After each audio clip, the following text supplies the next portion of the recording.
Good afternoon students.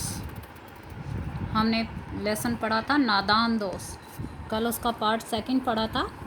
आज हम part third पढ़ेंगे। अब देखिए इस लेसन को पार्ट 3। केशव ने झुककर कपड़ा ले लिया। उसकी कई तह करके उसने एक गद्दी बनाई और उससे तिनके पर बिछाकर तीनों अंडे धीरे से उस पर रख दिए। फिर मतलब वो कपड़ा ले आई थी ना जो श्यामा, उसकी तह बनाई और अच्छे से नीचे बिस्तर सा बनाया और उस पर तीनों अंडे रख दिए। श्यामा ने फिर कहा, हमको भी दिखा दो भैया। श्यामा ने फिर से कहा कि भाई मेरे को भी दिखा दो, अकेले अकेले देखे जा रहे हो। तो केशव बोला, दिखा दूंगा, पहले जरा वह टोकरी तो दे, ऊपर छाया कर दूं। श्यामा ने टोकरी नीचे से थमा दी और बोली, अब तुम उतर आओ, मैं भी तो देखूं। केशव ने टोकरी को एक टहनी से टिकाकर कहा, जा दाना पानी की प्याली ले आ, मैं उतर आऊं तो तुझे दिखा दूंगा। श्यामा प्याली और चावल भी ले आई। केशव ने टोकरी के नीचे दोनों चीजें रख दी और आहिस्ता से उतर आया। फिर मतलब वही वो के दाना पानी लाने को कहा और फिर टोकरी जब सारा का सारा सामान आ गया तो नीचे को रख दिया। फिर श्यामा प्याली और चावल भी ले आई थी और टोकरी के नीचे चीज़ें रख दी और आहिस्ता से उतर आया। मतलब सारी की सारी चीज़ें उसने अपने ऊपर कार्निस पे जमा दी और फिर नीचे आ गया। श्यामा ने गिड़गिड़ा कर कहा, अब हमको भी चढ़ा दो भैया। केशव बोला, तू गिर पड़ेगी। श्यामा बोली, ना गिरूंगी भैया, तुम नीचे से पकड़े रहना। केशव बोला, ना भैया, कहीं तो गिर पड़ी तो अम्मा तो मेरी चटनी ही कर डालेंगी, कहेंगी तूने ही चढ़ाया था, क्या करेगी देखकर। अब अंडे बड़े आराम से हैं, जब बच्चे निकलेंगे तो उनको पालेंगे।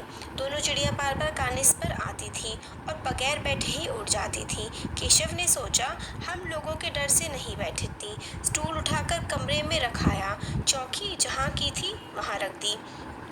फिर मतलब ऊपर रख दिया था ना सामान। फिर उसने देखा केशव ने कि चिड़िया बार बार आती तो थी मगर अंडों पर बैठती ही नहीं थी और बिना देखे वहाँ से उठ जाती थी। फिर उन्होंने सोचा कि शायद हमारी वजह से जो है ये नहीं आती हैं, तो वो स्टूल टेबल वगैरह सारा का सारा हटा करके उसने रख दिया था अलग कमरे में। चौकी और स्टूल दोनों हटा के अलग कमरे में उसने रख दिया। श्यामा ने आंखों में आंसू भरकर कहा, तुमने मुझे नहीं दिखाया, मैं अम्मा जी से कह दूंगी। तो फिर श्यामा ने कहा कि भाई तुमने मुझे अंडों को क्यों नहीं दिखाया, अब मैं अम्मा को बताऊंगी ये सारी बात। केशव, अम्मा जी से कहेगी तो बहुत मारूंगा, कह देता हूँ। तो केशव कहने लगा कि मम्मी से कहेगी ना, बहुत मारूंगा तुझे, जैसे बड़े भाई करते हैं अपनी छोटी बहनों के साथ, है ना, बिल्कुल वही। हाँ, तो फिर आगे है इसमें। फिर श्यामा बोलती है, तो तुमने मुझे दिखाया क्यों नहीं। केशव ने कहा, और गिर पड़ती तो 4 सर ना हो जाते। श्यामा बोली, हो जाते तो हो जाते, देख लेना, मैं कह दूंगी। इतने में टोकरी का कोठरी का दरवाज़ा खुला और माँ ने धूप से आंखों को बचाते हुए कहा। फिर माँ ने कहा कि तुम लोग मतलब कमरे में से कब निकल आए थे।